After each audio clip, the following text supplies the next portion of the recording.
Hi வணக்கம் friends. இன்னைக்கு நம்ம எந்த டாபிக் பத்தி பேச போறோம் அப்படின்னா, அந்த சர்வீஸ் ரெக்கார்டு இல்லாத கார்களை பத்தி தான் நம்ம பேச போறோம். அதாவது நாள்தோறும் நம்மளுக்கு இந்த மாதிரி பிரச்சனைகளை நம்ம அட்டன் பண்ணிட்டு தான் இருக்கோம். அதாவது கம்பெனில சர்வீஸ் பண்ற கார்களை தவிர்த்து நம்ம அவுட் சைட்ல சர்வீஸ் பண்ற கார்கள் சேல்ஸ் பண்ணும்போது அதோட மீட்டர்ல வர ரீடிங் ரிவைன் பண்ணி நிறைய பேர் சேல்ஸ் பண்ணியிருக்காங்க, சேல்ஸ் பண்ணிட்டு தான் இருக்காங்க. இதுல ஏகப்பட்ட குளறுபடிகள் இருக்கு. அதனால அதோட இன்ஜினை நம்ம எப்படி செக் பண்ணி அதை ப்ராப்பரா எடுக்கிறது அப்படின்றத பத்தி தான் நம்ம பார்க்க போறோம். அதாவது இதை பற்றியும் நான் சொல்ற பாயிண்ட்களை வச்சேவும் நீ ஒரு இன்ஜின் எந்த அளவுக்கு ஓடி இருக்கும் அப்படின்றத நீங்க ஈஸியா ஜட்ஜ் பண்ணி நீங்க ஒரு முடிவு பண்ணலாம். அதனால இந்த யூஸ்டு கார் பக்கம் போறவங்களுக்கு நான் சொல்ற டிப்ஸ் ஒரு பயனுள்ள டிப்ஸா இருக்கும் அப்படின்னு நினைக்கிறேன். அதனால வீடியோவை ஸ்கிப் பண்ணாம முழுவதும் பாருங்க. உங்களுக்கு கண்டிப்பா தேவையான தகவல் இதுல இருக்கும். ஓகேங்களா? இப்போ ஃபர்ஸ்ட் பார்க்க வேண்டியது என்னன்னா, இன்ஜினோட பேக்கிங். அதை பார்த்தாலே உங்களுக்கு தெரியும். அதாவது இந்த வால்டோர் பகுதியிலையோ இல்ல டைமிங் செயின் பகுதியிலோ அந்த பேஸ்டிங் ஒரிஜினாலிட்டியா இருக்கும். ஒரிஜினாலிட்டியை பிரிச்சு வேலை செஞ்சிருந்தாங்க அப்படின்னா நம்மளுக்கு ஈஸியா தெரியும். அதுல பினிஷிங் இருக்காது. அதை நீங்க மைனூட்டா நோட் பண்ணி பார்க்கணும். நோட் பண்ணி பார்க்கும்போது அது ஒரு வகையான சந்தேகங்களை உங்களுக்கு தீர்க்கும். அதுக்கடுத்து முக்கியமானது பார்க்கணும்னா, வண்டியை ஸ்டார்ட் பண்ணிட்டு நம்ம ரேஸ் பண்ணி பார்க்கும்போது ஒயிட் ஸ்மோக் அடிக்குதா அப்படின்றத முதல்ல செக் பண்ணி பார்க்கணும். ஏன்னா ஒயிட் ஸ்மோக்ன்றது தான் ரொம்ப ரொம்ப இன்ஜின்ல முக்கியமானது.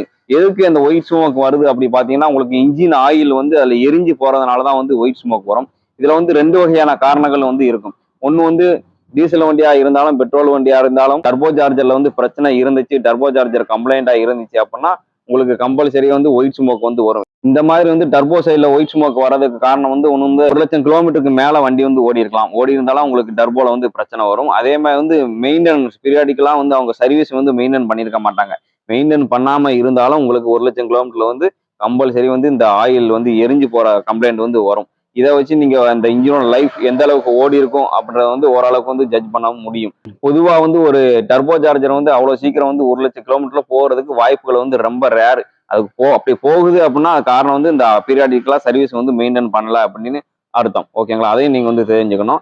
நல்ல ஒரு அருமையான சர்வீஸ் பண்ணியிருந்தாங்க அப்படின்னா கண்டிப்பா டர்போ சார்ஜர் 2ல இருந்து கண்டிப்பா ஒரு 3,00,000 கிலோமீட்டருக்கு எந்த வகையான பிரச்சனைகளும் செலவுகளும் வைக்காமல் உங்களுக்கு நல்லா ஓடும்.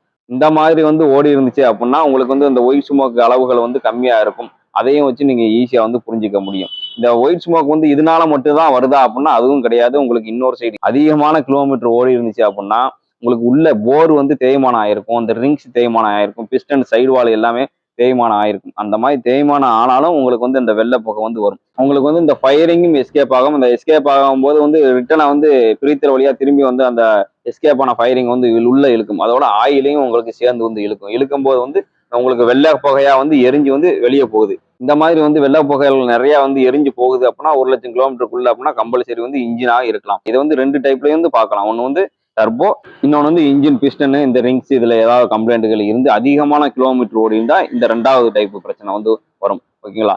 ரெண்டுக்கும் பொதுவா என்ன பாத்தீங்கன்னா கரெக்டா மெயின்டெனன்ஸ் பீரியாடிக்கலா மெயின்டைன் பண்ணல. 1,00,000 கிலோமீட்டருக்குள்ள ஒரு வண்டி எடுக்க போறீங்கன்னா அந்த 1,00,000 கிலோமீட்டருக்குள்ள இவ்வளவு கம்ப்ளைண்ட்டுகள் இருந்துச்சு அப்படின்னா உங்களுக்கு கம்பல்சரி இன்ஜின் சரியில்லை அப்படின்றத நீங்க ஜட்ஜ் பண்ணிக்கலாம். இன்னொரு வகையில எப்படி செக் பண்ணலாம் பாத்தீங்கன்னா, அந்த ஆயில் லெவல் பார்ப்பதில்ல, அந்த லிப்ஸ்டிக் எடுத்துட்டு இன்ஜின் ஸ்டார்ட் பண்ணி விடணும். ஸ்டார்ட் பண்ணி வைக்கும்போது ஆயில் தெளிக்க கூடாது. ஆயில் அது வழியா தெளிச்சிருச்சு அப்படின்னா உங்களுக்கு கம்ப்ரஷன் எஸ்கேப் ஆகுது. எஸ்கேப் ஆகி உங்களுக்கு இன்ஜினோட தம் குறைஞ்சிரும்.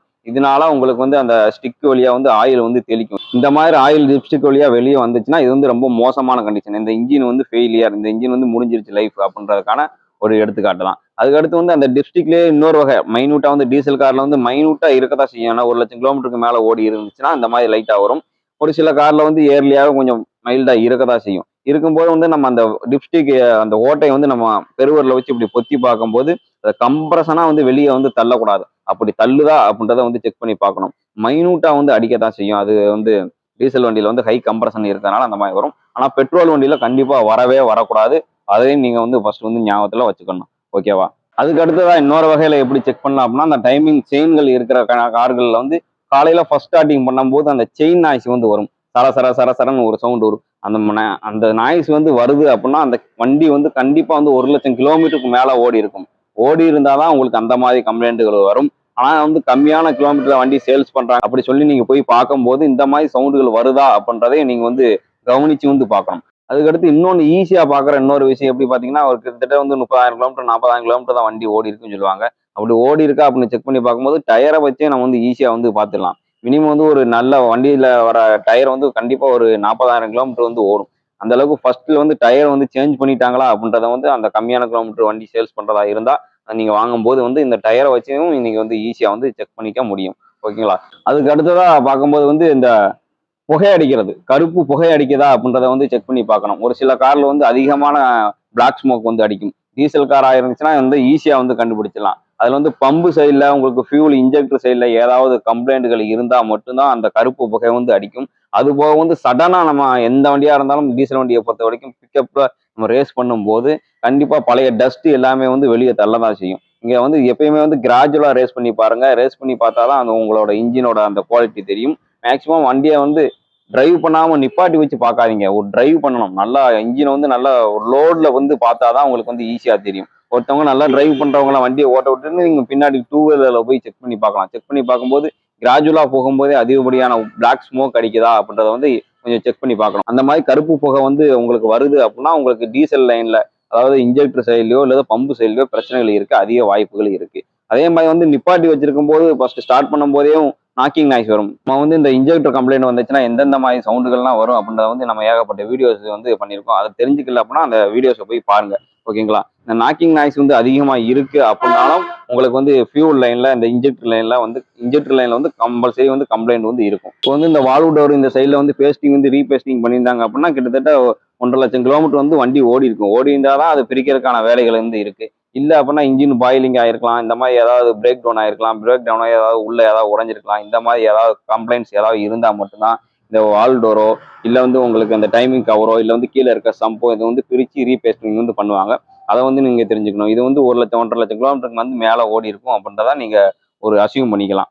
அதே மாதிரி வந்து இப்போ சொன்ன கம்ப்ளைண்ட்டுகள் எல்லாமே இந்த ஒயிட் ஸ்மோக் அடிக்கிறதா இருந்தாலும் சரி, பிளாக் ஸ்மோக் அடிக்கிறதா இருந்தாலும் சரி, கிட்டத்தட்ட ஒரு 2,00,000 கிலோமீட்டர் இல்ல இருந்து அதுக்கு மேல வந்து 3,00,000 கிலோமீட்டர் தான் இந்த மாதிரி கம்ப்ளைண்ட்டுகளே வந்து டீசல் வண்டியில பொறுத்த வரைக்கும் ஆரம்பிக்கும். அதனால இந்த பிரச்சனைகள் வந்து இருக்கு அப்படின்னா கண்டிப்பா கிட்டத்தட்ட வந்து கிலோமீட்டர் வந்து நிறைய ஓடி இருக்கும் அப்படின்றத வந்து நீங்க ஜட்ஜ் பண்ணிக்கிட்டு இல்ல கம்பல்சரி இந்த வண்டி பிடிச்சிருக்கு அப்படின்னா ஒரு நல்ல டெக்னீஷியனா வந்து அனுபவம் உள்ளவங்களை வந்து கூப்பிட்டு வந்து செக் பண்றது எந்த வகையான தவறுகளும் இல்லை என்ன பொறுத்த வரைக்கும். நான் வந்து நிறைய வீடியோல வந்து திருப்பி திருப்பி வந்து சொல்லியிருக்கேன். எல்லாரும் ஒரே மாதிரி வந்து இருக்க மாட்டாங்க. ஒரு சிலர் வந்து அந்த மாதிரி வந்து தவறானவங்களோட வந்து துணைக்கு போவாங்க. ஆனா வந்து மேக்சிமம் ஏதாவது ஒன்னு ரெண்டு பேரா வந்து இருப்பாங்க. அவங்க வந்து உங்க ஃப்ரெண்ட் சர்க்கிள்ல கார் வச்சிருப்பாங்கல்ல, அவங்க கிட்ட வந்து கொஞ்சம் கேட்கணும். இந்த மாதிரி சர்வீஸ் எங்க பண்றீங்க, எந்த மாதிரி சர்வீஸ் பண்றாங்க, உங்களுக்கு யார் பெஸ்ட், இந்த மாதிரி ஃப்ரெண்ட் சர்க்கிள் கார் வச்சிருக்கோம். கண்டிப்பா இந்த காலத்துல கார் இல்லாத ஃப்ரெண்ட்ஸ் யாருமே இருக்க மாட்டாங்க மேக்சிமம். அவங்ககிட்ட வந்து நீங்க ஃப்ரீயா அந்த மாதிரி கேட்கும்போது உங்களுக்கு ஏதாவது ஒரு அட்வைஸ் வந்து கிடைக்கும் போது அவங்க கேரேஜுக்கே போய் இந்த மாதிரி கார் வாங்க போறேன், அதனால நீங்க கூட வந்து கொஞ்சம் ஹெல்ப் பண்ணி கொடுங்க, அதுக்கடுத்து வர சர்வீஸ் எல்லாமே உங்ககிட்ட தான் பார்க்க போறோம்